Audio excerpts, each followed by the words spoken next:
Hello, I'm Sheryl McCarthy of the City University of New York. Welcome to One to One. Each week, we address issues of timely and timeless concern with newsmakers and the journalists who report on them, with artists, writers, scientists, educators, social scientists, government leaders. We speak with each one to one. I'm pleased to welcome Linda Lausell Bryant, Executive Director of Inwood House, to the program today. Inwood House is an organization that has served New York's teenagers for more than 185 years. You may not have heard of it, but for many of the young people who've been helped, it's literally been a lifesaver. Welcome. Thank you, Sheryl. As I said, probably a lot of our viewers don't know about Inwood House. Tell us about how it started and when and what its mission was. Thank you. Well, Inwood House, it's now going on 182, so close, 182 years serving the city of New York. And it was founded by a group of, I think, very progressive women for their time. If you go back to 1830, if a young woman was pregnant and unwed, she was really considered to be, a problem in society. Didn't have high standing in society. Fallen women. Fallen women, exactly, in need of redemption. And Inwood House's founders really took a different view of this. They looked at this situation and said, this is not a moral issue. This seems to be more of a socioeconomic issue. And I think for that time that was incredibly progressive. So often the women who we served ended up incarcerated because they were considered to be either prostitutes, or if they were kicked out of their families' homes, they were on the streets, they were considered to be loitering. So they'd end up in the prison system, and Inwood House's founders would go into the prison system and actually advocate to have the women released from prison into our custody. And we had started a residence for women in this situation. Now, was this a religious organization? Were they nuns? Were they Christian women who started? What was it? They were Christian women, but interestingly, unlike many of the social service organizations of the time, it always had a history of being non-secular. So Bible classes were taught in those early days, but it wasn't, the people who made up the organization really kept a non-secular focus. And as I said, they really looked at the issue as being one of socioeconomic, being rooted in socioeconomics. And I assumed it was, the goal was to help these women, get their lives together. That was the mission was, let's really give them a second chance. And so they worked on focusing on getting the women educated, so connecting them back to, if they were high school age, back to high school. They worked on getting them employable, and they worked on preparing them to become mothers. Were they mothers? Was it focused on pregnant women at the time, or just? They could be pregnant, okay, and they could have babies already. Okay. So in the residence at that time, you had a mix of young women who already had their babies and pregnant women. Okay. So it has evolved over time into an organization that tries to help teenagers, young women, make wise decisions about their sexual lives. So I assume we're talking about sex education, birth control, values education, what choices one should make about what to do going forward. All of that. But the important thing when we talk about these issues is that there's a context for them, right? If we simply spoke to young people about sex education and there was no context to this in terms of their real lives, it would not be effective. So all of our programs then and now were designed to really help the young people function successfully in society, to really fulfill their potential. And that includes, is not limited to, but it includes their reproductive health. So I would say we really consider ourselves a youth development organization first and foremost, rather than a reproductive health organization. But we focus on the issue of teenage pregnancy because what we see is that when you look at the outcomes in this country for teenagers who become pregnant as teens, we see that well over 50% of them don't complete a high school diploma. So we know we're looking at one of the biggest obstacles to being able to move out of poverty. Mm-hmm. And it's one of the biggest challenges to staying in poverty. So we want to make sure that that doesn't happen for them.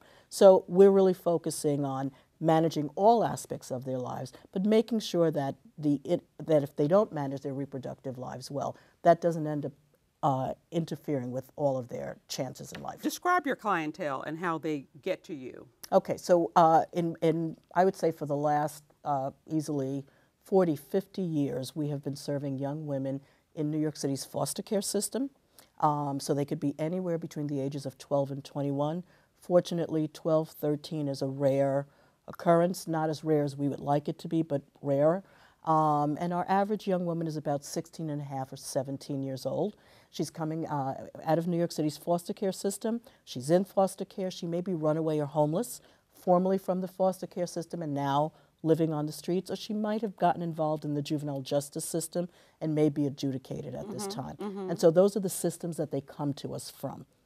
So I know you have 3 residences. Where are they and how many do they accommodate? Okay, so we have a residence on East 82nd Street in Manhattan that can accommodate up to 30 young women at a time. We can take young women who are pregnant or young women with their babies in that facility.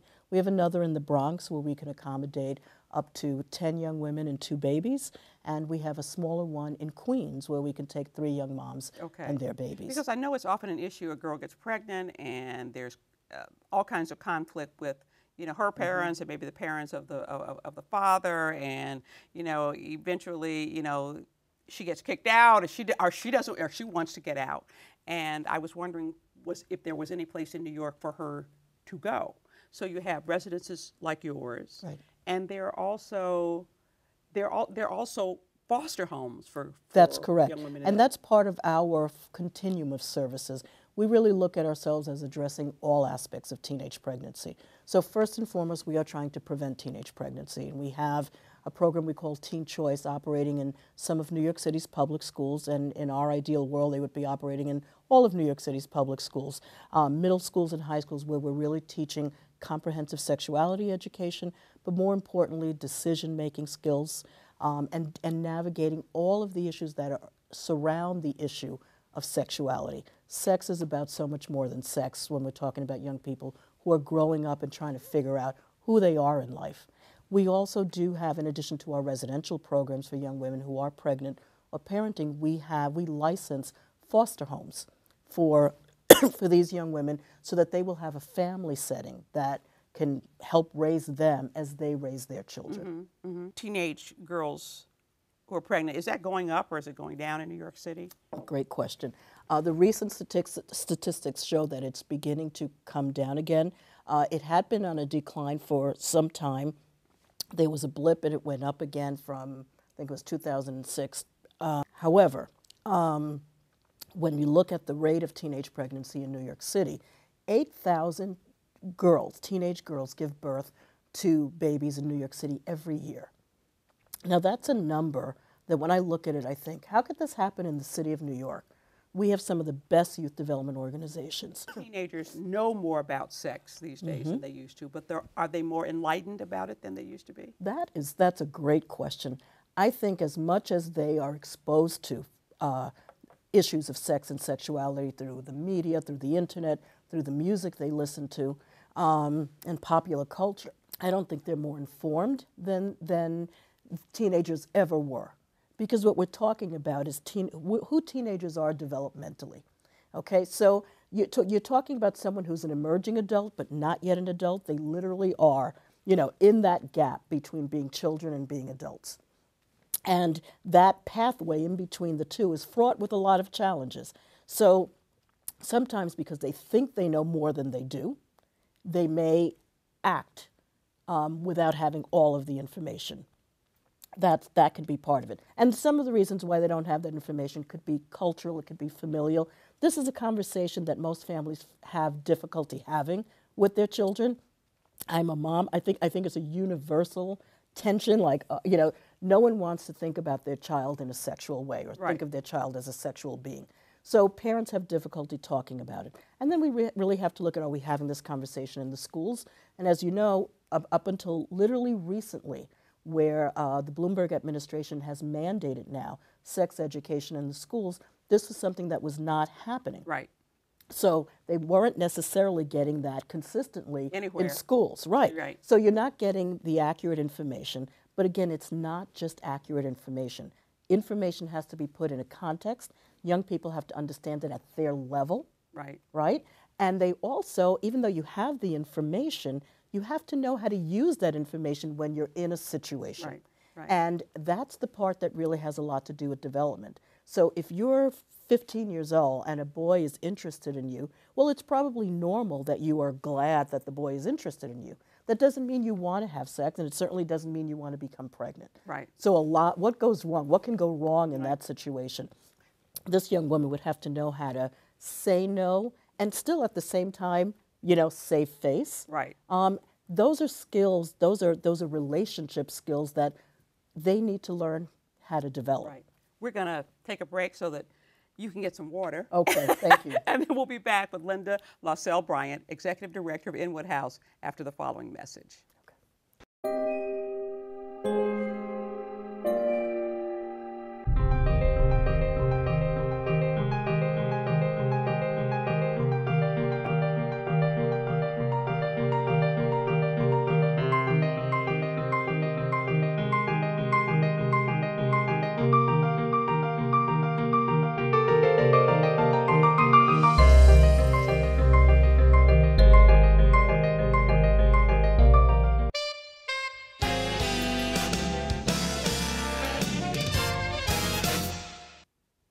Welcome back to One to One.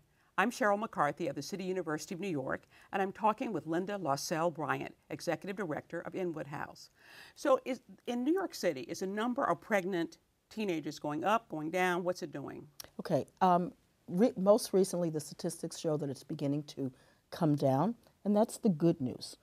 The bad news is that pretty consistently every year, 8,000 teenagers in New York City are giving birth to babies. Now that number, when you think about a city like New York and all of the youth development resources we have here, all of the know-how we have here, I think that's a number we can absolutely bring down. And it's been pretty consistent every year at about 8,000 girls. On the other hand, it's a number that we can wrap our arms around.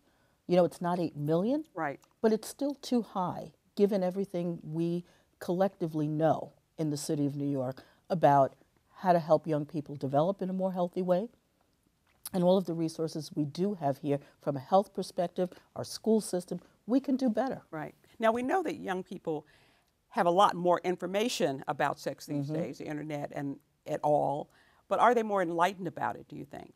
Well, I think despite the fact that they have access to so much more information, teenagers are still teenagers developmentally. They still have to be able to understand and unpack that information. And having the information is one piece of the puzzle. The other piece of the puzzle is, do you know how to apply it in a real life situation? That's what our Teen Choice program really specializes in, making sure that young people have the ability to navigate those situations. Say you're a 15-year-old girl and a boy is interested in you and he's pushing you to have sex. Now you may enjoy the fact that he's attracted to you, but maybe you're not ready to have sex. How do you navigate that? How do you navigate that in a way where you can still maybe preserve the relationship with the young man? How do you navigate the peer pressure from your friends? How do you navigate your own conflicting feelings about curiosity, but concern about moving ahead with this? Teen Choice specializes in helping young people navigate those real life situations. Now, is that a program that's in the schools, or where do you? It is a program that Inwood House created over 30 years ago, and we've been operating it in certain New York City public schools, as well as some after-school programs and in some community agencies. And if we had our druthers, we would be in every New York City school, because it is based on comprehensive and medically accurate sexuality in education. But as I said, it's also really built on building their skills to navigate these real life situations they encounter, to make critical decisions, and to really think about their future. Some of the girls who come to you, they're obviously already pregnant.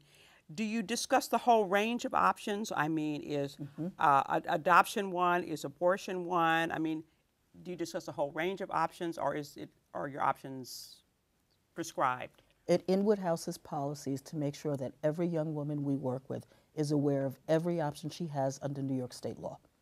And so that means the full range of options. And we do what we call options counseling, because we want to make sure when you are 14, 15, 16 years old and you're in this situation, what a difficult decision that would be for any woman, an adult woman. at 35 to figure out what she wants to do. But when you're talking about a young woman who's 16, 17 years old, it's particularly important that we help them to identify their own voice and what they want to do, because they've been getting input from a variety of sources. The last thing they need is one more adult telling them what they need to do. We need to help them make that very difficult and critical decision. I'm a big fan of the MTV shows 16 and Pregnant and Teen Mom. I mean, I'm fascinated with these shows, which, as you know, follows teenagers, couples from the time that the girl gets pregnant and to the pregnancy and further. And one of the things that I notice is that the young women and sometimes the young men are very optimistic. You know, I'm going to have this baby and I'm going to be able to finish high school and go to college and medical school. I'm going to be able to give this child everything that I didn't have, and it's going to be okay, it's going to be fine, it's not going to interrupt with my life. And you're sitting there and you're waiting for the train, watching the train coming down the track, because pretty soon a lot of those desires are derailed. What do you think of the show? Okay, well, I think that one of the strengths of the show is that it really does show the impact that an issue like teen pregnancy can have on a family. And it also really does a great job of just exposing where young people are developmentally. That on the one hand, they're physically old enough to become pregnant, but you see that that doesn't necessarily correspond to emotional maturity or just the intellectual ability to make a sound decision, and that they need a lot of guidance and support. Right. And in these shows, almost all of the young people have family members, however imperfect, who are trying to provide some of that guidance and support. My only critique about the show is that there's a whole segment of the population of teenage kids who don't have those family resources. They don't have that support. And programs like Inwood House stand in the gap and try to be that for those young people. We can't throw away young people who are in this situation. There are still futures that are filled with potential. And on the one hand, you applaud a young person who looks at this and says, I can still juggle this and do it. What they don't realize is, it's true, it can be doable, but wow, what is that going to take? And that's going to take a lot of guidance and support. It's going to take a lot of planning. Right. And if you don't have a family to help you do that, somebody needs to be there. Right. And that's why we work to provide those supportive services in our residences, but also to find foster families who will step in and be that for those young people. Tell me about the foster family program. So what we do is we're looking for adults like you or me who are willing to open up their hearts and their homes to a teenager who's about to become a parent.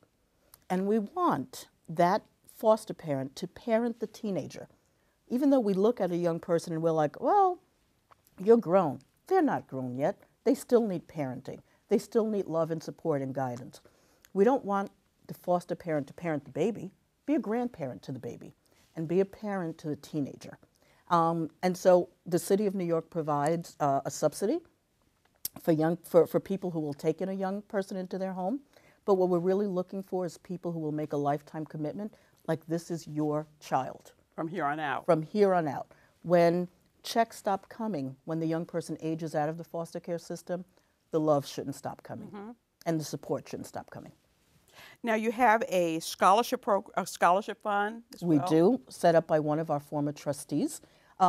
Education is really at the center of everything we do. When I talk to you about the issue of teen pregnancy in our country, the biggest way this problem is reflected is in how many educations are just interrupted.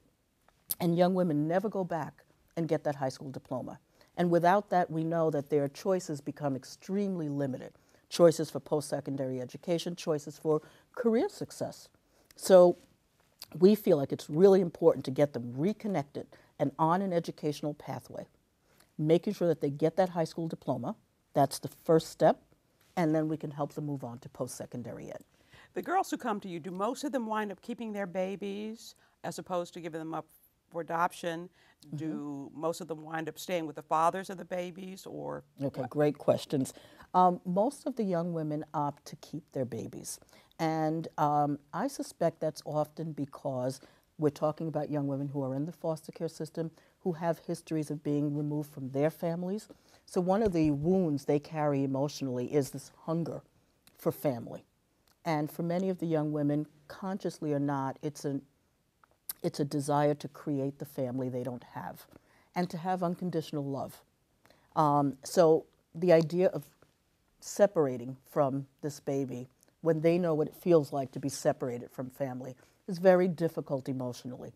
So most of them do opt, despite the options counseling, they opt to keep their babies.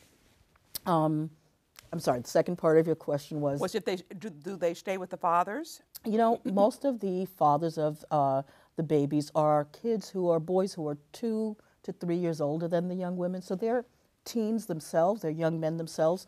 And for the most part, they don't stay in long-term relationships. That's why one of the things we focus on also is co-parenting counseling. Because we explain to the teens that regardless of their relationship status, they will forever be the parents to this baby. And they need to work together for the good of the child. So you can imagine you're 17, you've now broken up with the father of your baby, you're seeing someone else, maybe the baby's father doesn't like the new boy you're seeing, and there's that potential for drama. And I think sometimes you've seen this on the 16 Pregnant episodes. Definitely. And so we really want to help them navigate those tensions and always keep in mind that the good of the baby is what needs to trump and that they need to behave responsibly as parents in those situations. Where does the funding for Inwood, for your programs, come from? About 60% of it comes from government sources, the New York City foster care system, Medicaid funding, State Department of Health funding, and the rest comes from private and individual donations, foundations, and individual donations. For a teenage girl who comes to you pregnant, say at 16, what do you consider a successful outcome for her? Oh, it's a great question. One is that the decision, whatever decision she has made, really she feels comfortably that this is her decision. Second part of it is that we've been able to successfully re-engage her with her education so that she's got a sense of where she's headed. It's not just I'm getting a diploma because everyone says I need to get one. I'm getting a diploma because there's a path, there's a direction I'm going towards. That she has a vision for her future. She's pursuing it consistently. She knows how to utilize supports. One of the myths for kids in foster care, it's so interesting if you think about this, our own kids, most kids don't leave home. They don't really leave the nest, even when they come back from college till about their mid-20s. But somehow we expect the most vulnerable kids in our society to be ready to make it on their own between 18 and 21. Right? That's a real contradiction there. So, and not to have any relapses, as exactly, and to just do fine. Right. So we really stress the fact that no one makes it alone. Everyone needs somebody. So a successful outcome for us is a young person who can say, I know who the key people are in my life, and I know I have someone to turn to. I have multiple people I can turn to if I'm in a moment of need. So they know how to utilize support. They're engaged in education. They are parenting their child successfully. They're connecting. They're bonded to their child. And when it gets tough, they know how to seek support. That's what we would consider a successful outcome for us. And most of all, they're healthy and they're mentally healthy. Because, you know, we as though being a teenage parent weren't challenging enough, when you come from some of the situations that some of our girls come from, any one of us would have our mental health challenged if we'd gone through abuse, neglect, or a whole variety of scenarios. And many of our girls have histories of sexual abuse and rape. So a lot of traumatic experiences. So we really think it's important that they know how to take care of their health, including their mental health as well.